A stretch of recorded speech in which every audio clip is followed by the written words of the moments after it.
പിന്നെ ഞാൻ നിൽക്കുന്നത് ഞങ്ങളുടെ ഗ്രീൻ ഹൗസിലാണ് കേട്ടോ. ഞാൻ കുറച്ച് ചീരത്തൈ പൊളിപ്പിച്ചിട്ടുണ്ടായിരുന്നു, വെള്ളച്ചീര അല്ലെങ്കിൽ പച്ചച്ചീര. ഇത് നമ്മൾ പറിച്ചു മാറ്റി കമ്പോസ്റ്റിലേക്ക് പറിച്ചു മാറ്റി നടാണ് കേട്ടോ. കാരണം ഇതിനധികം വേരൊന്നും വലിയ വേര് മണ്ണിലേക്ക് പോകേണ്ട ആവശ്യമില്ല.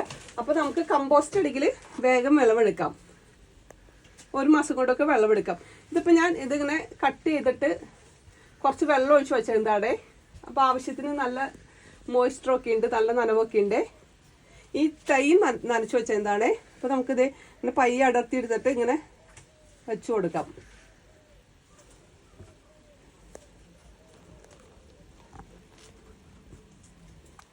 ഉണ്ടോ, പയ്യെ ഇങ്ങനെ വെച്ചു കൊടുത്താൽ, കാരണം ഇതിനധികം വേരൊന്നുമില്ലല്ലോ. ഇങ്ങനെ വെച്ചു കൊടുത്താൽ നമുക്ക് 1 മാസം കൊണ്ട് തന്നെ നന്നായിട്ട് വിളവെടുക്കാം.